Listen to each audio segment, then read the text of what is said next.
وَلَقَدْ يَسَّرْنَا الْقُرْآنَ لِلذِّكْرِ فَهَلْ مِن مُّدَّكِرٍ الحمد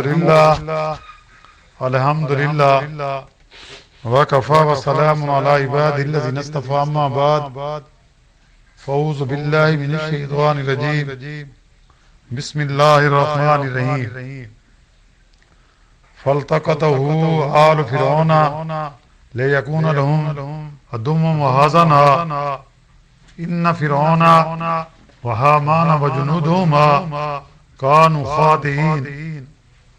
تو فرعون کے لوگوں نے موسیٰ کو اٹھا لیا تاکہ وہ ان لوگوں کے لیے دشمن اور غم کا باعث بنے۔ بلا شبہ فرعون اور حامان اور ان کے تابعین بھوت چوکے۔ وقالت امرأۃ فرعون قرۃ عین لی ولک لا تقتلوه عسى ان ينفعنا او نتخذه ولدا وهم لا يشعرون۔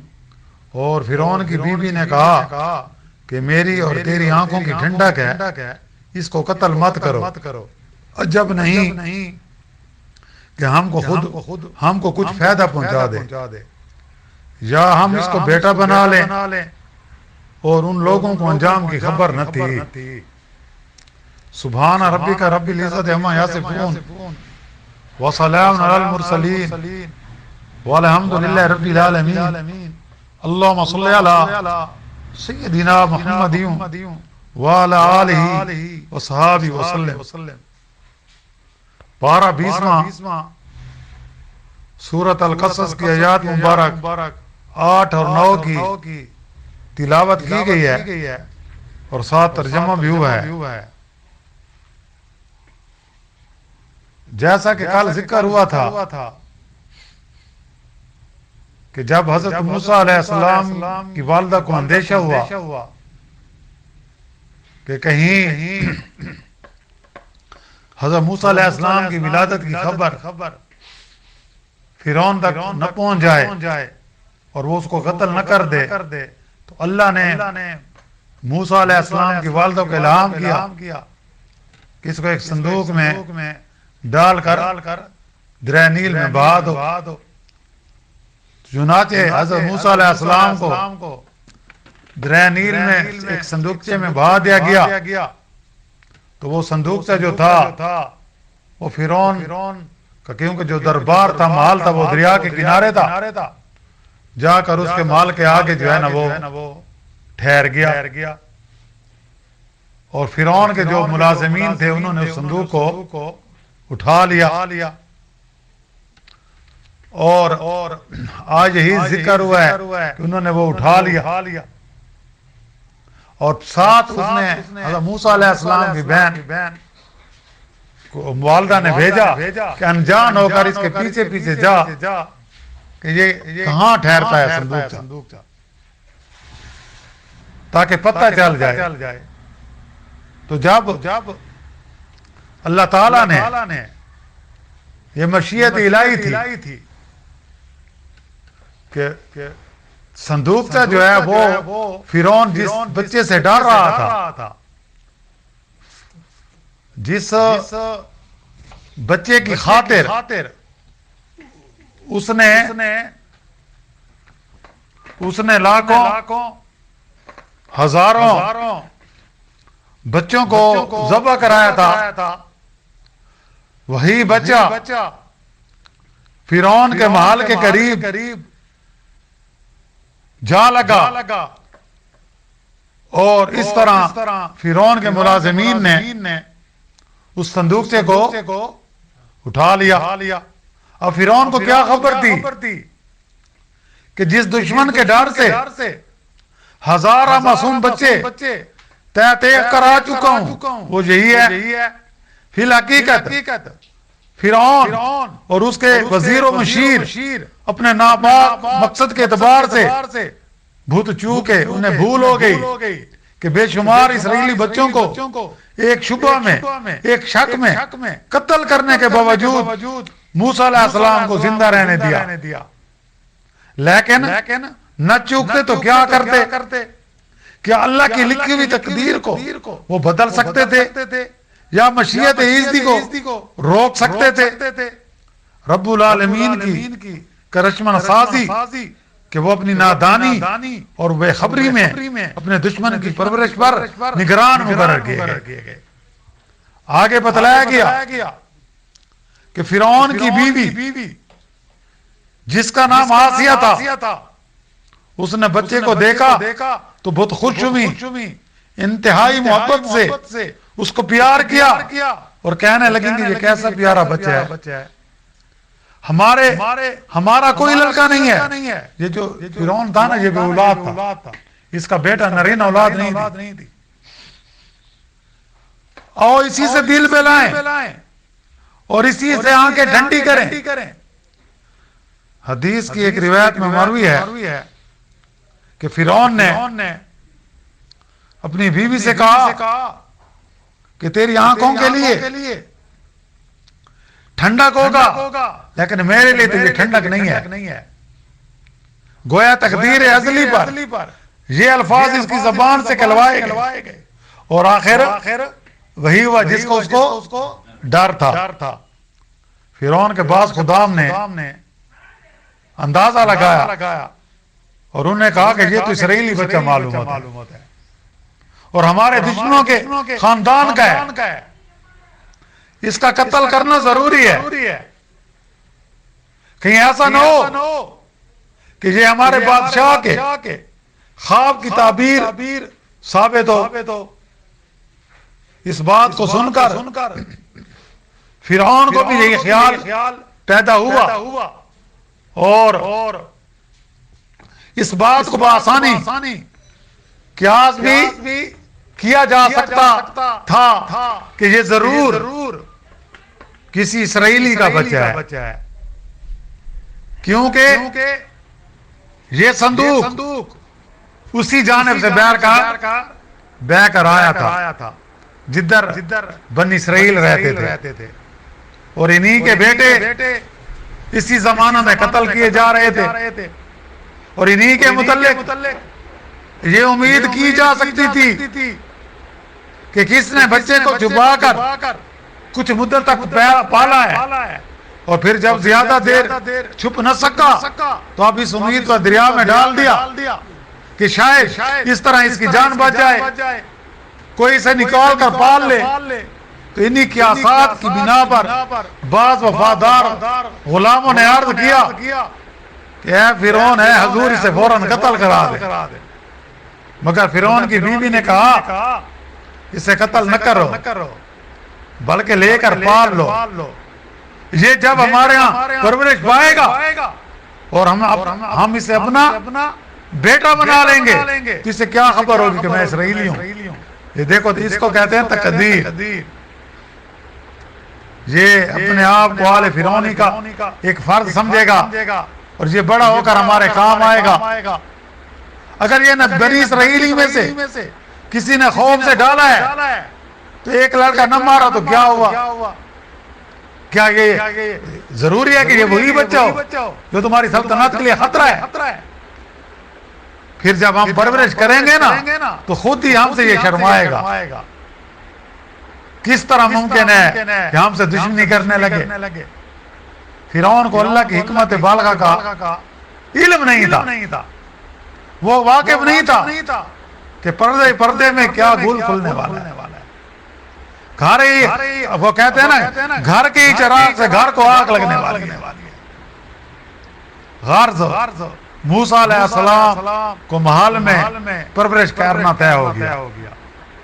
قرآن و حدیث سے معلوم ہوتا ہے فرعون کی بیوی جس کا نام آسیہ تھا، یہ نہایت ہی برگزیدہ اور مومنہ خاتون تھی۔ ان کو موت کا یقین تھا، فرعون کے خدائی کی وہ قائل نہیں تھی، غیر اللہ کی پرستش سے بیزار تھی، فرعون کے کفر سے، اس کے مظالم سے، اس کی بدعمالیوں سے سخت و بیزار اور نالاں رہتی تھی۔ اللہ کی درگاہ میں فرعون کے مال باپ سے پناہ اور اپنی بچے کی دعا مانگا کرتی تھی. وہ کہتے ہیں نا جو دل سے دعا نکلتی ہے تو وہ اثر رکھتی ہے. ان کی برگزیدگی کا اندازہ اس سے کیا جا سکتا ہے کہ اللہ تعالیٰ نے سورۃ تحریم میں جو 28 پارے میں آئی ان کا ذکر حضرت عیسیٰ علیہ السلام کی والدہ حضرت مریم کے ساتھ فرمایا ہے. اور اللہ ان لوگوں کے لیے جو مومن ہے مثال بیان کرتا ہے کہ فرعون کی بیوی اس میں مثال دی گئی فرعون کی بیوی کی اور حضرت مریم کی کہ جب کہ انہوں نے دعا کی کہ اے پروردگار میرے واسطے جنت میں اپنے قرب میں مکان بنا دے اور مجھ کو فرعون اور اس کے عمل سے بچا دے اور مجھے ظالم لوگوں سے بھی بچا دے. لکھا ہے جب فرعون پر ان کا حال کھلا تو ان کو چومیخا کر کے طرح طرح کی ایذائیں دیتا تھا. اس حالت میں اللہ کی طرف سے اس کو جنت کا محل دکھلایا جاتا تھا جس سے سب سختیاں آسان ہو جاتی تھی. آخرکار فرعون نے ان کو سیاستاً قتل کر دیا. یہ جام شہادت نوش کر کے مالک حقیقی کے بعد جا پہنچی آسیہ اپنی بیوی کو کیونکہ اس نے کہا تھا نا حضرت موسیٰ علیہ السلام کو رکھ لو اور جب اسے پتہ چلا یہ تو توحید پرست خاتون ہے تو اس پر ظلم کرنے لگا. صحیح بخاری کتاب الانبیاء میں حضرت موسیٰ الاشعری رضی اللہ تعالیٰ عنہ سے روایت ہے کہ نبی کریم صلی اللہ علیہ وسلم نے ارشاد فرمایا کہ مردوں میں تو بہت لوگ کمال کو پہنچے لیکن عورتوں میں آسیہ فرعون کی بیوی اور مریم بن عمران درجہ کمال کو پہنچی تھی. اور اللہ نے ان دونوں کی مثالیں بھی دی ہیں.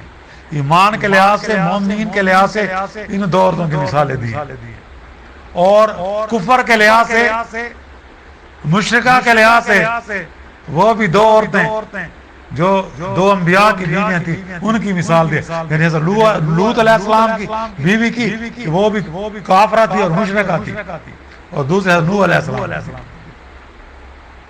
اور عائشہ کی دیگر عورتوں پر فضیلت ایسی ہے جیسے سرید کے دیگر خانوں میں. آج لوگ عائشہ کو بھی نہیں چھوڑتے. یعنی کہ آپ صلی اللہ علیہ وسلم کی جتنی بیویاں تھیں ان میں سب سے زیادہ محبوب آپ کو کون تھی؟ حضرت خدیجہ کے بعد وہ تو پہلے ہی فوت ہو گئی تھی حضرت عائشہ. اور اس کو یہ فضیلت ہے آپ جتنی بھی بیویاں تھیں بعض روایات میں 11 آتا ہے اور 2 لونڈیاں تھے 12 روایات میں کہتے ہیں کہ لونڈیاں اس کو نہ کہو وہ بھی 13 بیویاں میں شمار ہوتی ہیں. ان میں 12 کے 12 حضرت خدیجہ بشمول سب بیوہ تھی لیکن صرف ایک بیوی کنواری تھی اور وہ حضرت عائشہ تھی. حضرت آسیہ یعنی فرعون کی بیوی کی یہ فضیلت یہ ضمناً آ گئی ہے جو موقع کی مناسبت سے بیان کر دی گئی ہے. اب اصل مضمون کی طرف جب شاہی محل میں موسیٰ علیہ السلام کے قتل کے مشورے سامنے آئے تو فرعون کی بیوی نے کسی نہ کسی طرح فرعون کو راضی کر لیا کہ بچہ کو قتل نہ کیا جائے بلکہ محل میں پرورش کے لیے رکھ لیا جائے. عارفین نے لکھا ہے آل اللہ سے محبت رہگان نہیں جاتی. چنانچہ موسیٰ علیہ السلام سے محبت کا نتیجہ حضرت آسیہ نے مشاہدہ کر لیا کہ وہ مشرف با ایمان ہو گئے یعنی ایمان والی بن گئے بلکہ اپنے وقت میں تمام عالم کی عورتوں پر افضل قرار پائے. یعنی کہ اپنے دور کی جو بھی عورتیں تھیں ان سب میں افضل کون تھی؟ حضرت آسیہ. اور پھر حضرت عیسیٰ علیہ السلام کے دور میں جو سب سے اپنے اس دور کی سب سے افضل عورت تھی وہ حضرت مریم. اور میرے نبی کریم صلی اللہ علیہ وسلم کی بیویوں میں جس کو سب عورتوں پر فضیلت تھی وہ حضرت عائشہ رضی اللہ تعالیٰ عنہ. تو نبی کریم صلی اللہ علیہ وسلم نے ان کے کامل ہونے کا اعلان فرمایا. اللہ کی ہزار رحمتیں ہوں ان کی پاک روح پر الغرض ادھر تو محل میں موسیٰ علیہ السلام کے ساتھ یہ معاملہ ہوا، ادھر موسیٰ علیہ السلام کی والدہ نے بچے کو دریا میں ڈال دیا تھا، مگر ماں کی مامتا کہاں چین سے رہنے دیتی، رہ کر موسیٰ علیہ السلام کا خیال آتا، دل بے قرار ہو جاتا، پھر حق تعالیٰ نے دستگیری فرمائی اور اس کے دل کو مضبوط کر دیا۔ انشاءاللہ جس کا بیان اب آئندہ دروس میں ہوگا۔ وآخر دعوانا ان الحمدللہ رب العالمین، یعنی جو تقدیر میں لکھا ہوا ہوتا ہے نا وہ پورا ہوتا ہے، اور اللہ کی اپنی قدرت ہے کہ وہ چاہے تو دشمن کو یعنی کہ دشمن کے گھر میں اپنے پیاروں کی پرورش کرائے، جیسا کہ موسیٰ کی پرورش فرعون نے کی، اور جس کی وجہ سے اس نے بنی اسرائیل کے ہزاروں بچے ذبح کرائے تھے، وہی بچے کی خود پرورش کر رہے ہیں۔ اللہ تعالی ہمیں بقیہ زندگی قرآن و سنت کے مطابق گزارنے کی توفیق دے، ہم سب کے صغیرہ کبیرہ گناہوں کو معاف فرمائے اور اپنی رحمت کا معاملہ کرے۔ ربنا آتنا فی الدنیا حسنۃ وفی الآخرۃ حسنۃ وقنا عذاب النار۔ صلی اللہ تعالی علی خیر خلق محمد و آلہ و صحبہ اجمعین برحمتہ۔